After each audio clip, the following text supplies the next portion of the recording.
When we first started, we started home brewing, we started doing wine. We decided we wanted to look for something to do when we retired, but we wanted to do something new. Me and my brother both have full-time jobs. This is a weekend adventure for us. We actually live full-time someplace else, come up here on weekends, throw in a few days of vacation on a Friday or whatnot. So when we retire, we'll do this full-time. We're getting closer to that every day. So we do about 3,500 gallons a year, so we're very small. We started planting the first batch of apples in the spring of 2018. The trees will only get to be about 12 feet tall when they're fully mature, and that makes it easier, to pick and maintain. Right now we have over 1,500 apple trees, and all of our trees are cider-specific trees. So these are English, French, and American heirloom type apples that are really just used for making cider. They give it tannins and mouthfeel and really brings a extra interest into the cider. These aren't the type of apples that you would want to eat.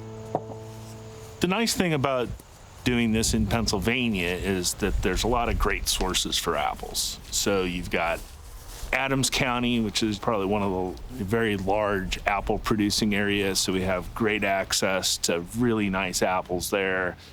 There's a number of other local orchards in this area that we work with to get cider done.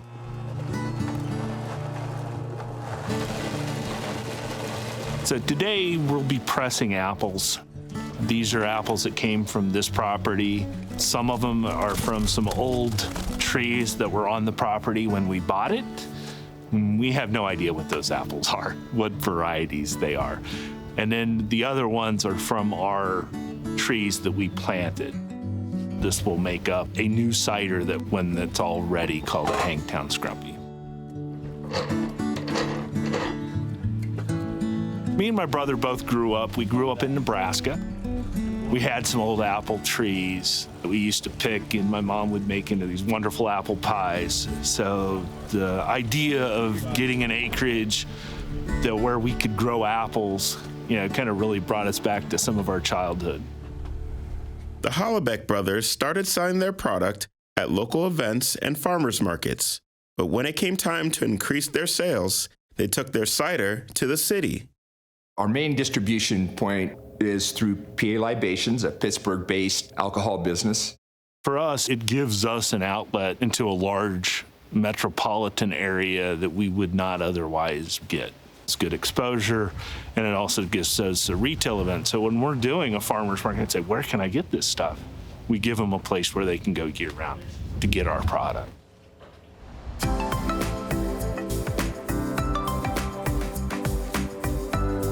Pennsylvania Libations is the first and only privately operated liquor store in the history of Pennsylvania, where we represent only Pennsylvania-made wine, spirits, ciders, meads, and beer companies throughout the state.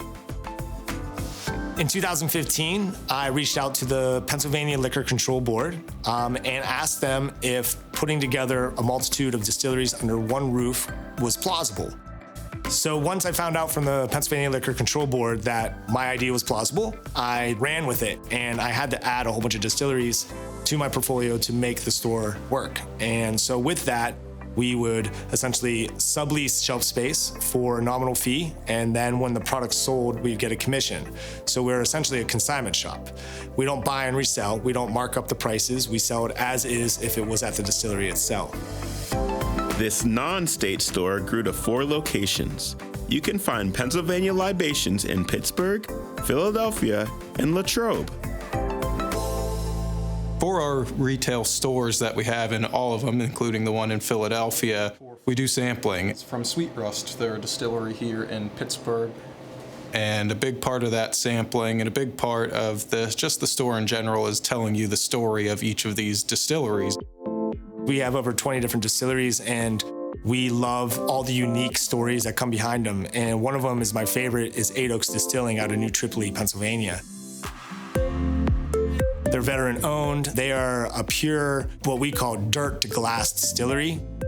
They have a 25-acre farm where they grow all their grain from corn, wheat, rye, and barley. They have a female distiller.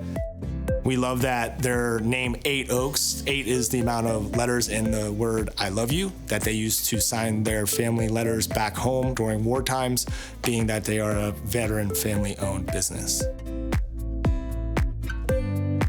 I love the idea of representing the entire state of Pennsylvania just from different towns and different counties. It's been a big part of the success where distilleries that were never going to be known about because they might have been 2 hours away in some small town with not really much of a marketing budget. And then next thing you know, they're getting followed on social media because their friends are drinking it, word of mouth. And it's been a marketing machine. And that's kind of sometimes how I say it, is that we're not really a retail store. We're a marketing team. We're a marketing company that happens to sell alcohol. One brand you won't find at Pennsylvania Libations is Starr Hill Vineyard and Winery. You may be surprised where you can buy it. So we opened up the first winery in the nation inside Wal-mart with tasting rooms in DuBois, Pennsylvania. We have store locations in Johnstown, State College, Benner Pike, Clearfield, Butler, Pennsylvania, and Cranberry Township. Well, as most wineries go, it all starts as a hobby. So my father's dad started making wine in the 50s. We went out and started picking some grapes, and then we took them all to an apple press, and they pressed them for us, and we started making wine. But it wasn't just wine, we made champagne, and it was really good. Now, some of the bottles really exploded all over the place, but that was okay. But it got me interested in it. Right now, I'm the second generation winemaker. My dad back then taught me how to make the wine, and we had a lot of fun doing it. I got married and had Kenny, and when I started making wine again at this location, I taught him how to do it because I was busy doing other things too. Then his son graduated high school and came to work for us. He was the 4th generation. So my dad first, me second, Kenny third, and Tony 4th generation winemaker. We thought we'd come out with a new product, something different for us. So we collaborated with the Pennsylvania Wilds, which is the largest greenscape in Pennsylvania, and we came out with a product called Squatch and Berry. So it's a pretty fun product. It's a huckleberry wine. We sell it online. We could sell to over 39 different states. We've shipped it out to the Bigfoot Museum out in Washington State. I mean, all over. A portion of the proceeds quarterly go back to the Pennsylvania Wilds. Oftentimes, local wineries will work together to help promote each other. One way they collaborate is by participating in wine trails. But Ken Starr wanted to take that idea one step further. So we decided, well, let's do something different. Let's bring our winery friends together. We'll start a wine festival. This is our 18th year putting on that event now. The largest crowd we ever had was 2,400 people. It's grown and grown and grown. The right location is important to any startup. But when trying to start a distillery, Ken Lloyd was looking for more than just a building. As I expanded the search, we came to Bellefonte, and we have the Big Spring, which is right next door, which is a tremendous water source. It is the reason that Bellefonte was founded in the first place. The Big Spring produces about 10 million gallons of water per day, and it's of medium hardness, but very consistent chemistry throughout the year. All of our spirits are at least 50% water, and so the minerality of the water brings a certain flavor or distinct character to our products. So that's what's important to us about the water. The water here, it's interesting. It was voted the best tasting water in Pennsylvania by the Pennsylvania Rural Water Association. And when you taste the water, it's very neutral. It's very soft when you taste it. So there's, I'm sure you've tasted water, tap water, that's it's metallic. And when you think about the fact that the spirits are 50% water, if that water has a weird flavor, that's going to impact your spirits. We are in the process of constructing a new manufacturing space in Pittsburgh, and we will actually truck water from here there to finish off our spirits because that is so important to us. In 2011, the state legislature passed what's now known as Act 113, which allows the Pennsylvania Liquor Control Board to issue what's called a limited distillery license. This was a great benefit for companies like Big Spring Spirits. And some of the real benefits of that act is that as a manufacturer, we can self-distribute. So we don't have to go through the state store necessarily. We do, and we can, but we can also have tasting rooms as we have here. Some of the things that we continue to do, which I think are the biggest draw for people to come to the tasting room, is the fact that we do tastings. And that's why we want to call it a tasting room, so people make that connection. So when you come here as a guest, we have a cocktail menu and we have a small food menu, but we want to make sure people know that they can taste spirits. I think it's taken some time for Pennsylvanians to realize that they can go someplace and take a bottle home. They're so ingrained in that, got to go to the state store.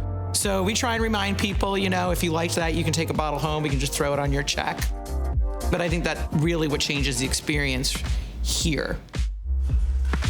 People think of Pennsylvania as a control state, which of course it is, and so they think of very strict ways, laws, ways to distribute, especially spirits. Wine and beer is a little bit more lax. But people think that that's the only way you can buy spirits is to go to a state store. And now that we're able to have these tasting rooms and be able to sell directly to restaurants and bars, it's really opened up the industry. Pennsylvania is home to more than 350 breweries, including the oldest in the nation. While Logyard Brewing was only founded in 2017, its roots go back generations. What we liked is that we have a story to tell, and there's a very rich history, both in this area, but also with specific industries. Ours being the logging, forestry, sustainable forestry, nature, outdoors, kind of personifies this area. My great-grandfather and my grandfather and those brothers, they all started in the logging game. We were able to use that as a strength for us when it came to our branding, came to our decor in our tap room or the names of our beers, because it's something that we don't have to fake. We know it. So where we brew now is at a facility where my father had that built in 1994, and that stored all of our logging equipment. And it was built on what we've always affectionately known as our log yard. So when we looked for a name, my partner, Michael, had said, well, where are we standing? Trying to come up with a name. I said, where are we standing? He said, well, I don't know. I mean, we're here at the log yard. And he said, I think we just named it. Royce grew up in Kane, but left the area to pursue his career. When he came back to help run his family's timbering business, he discovered something while clearing out some nuisance birch trees. And just by peeling the bark off, there's such a fragrance that you got to think there's something to be done with this. There's another use for this. So we've incorporated that into one of our beers. But we're also the only ones in the country that have the FDA and TTB approval to use the bark in the fashion that we do. Makes it an extremely one-of-a-kind type product. This is a birch pole. We try to use all the parts of the birch trees that we cut down for numerous different things. This is a piece of birch bark that we use in our bucking birch Kane style ale. This is boiled down to add flavor and aroma to the beer. And this is one of our tap handles, which is also made of the birch pole. We can get anything shipped to us just like the other guys can. You can get different ingredients for flavorings. You can get grain, you can get hops. You can't really get somebody to send you a tree. So we kind of have it at our disposal, and we try to make sure that we use it and use it in a sustainable way. When we came to Kane and got involved, that could be as simple as joining in the beautification day called Care for Kane.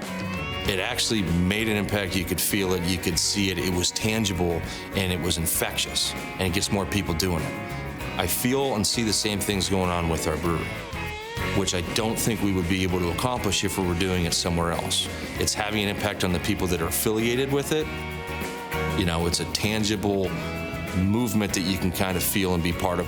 Is one of the coolest things I've experienced being in this town or doing the venture that we're doing, and how the two go hand in hand. Whether it's a hobby, a business, or a legacy, Pennsylvania libations producers are always striving to create the best product possible. And one thing is for sure, the Keystone State offers unlimited options to enjoy an adult beverage. Watch full episodes of Keystone Stories now on the PBS app.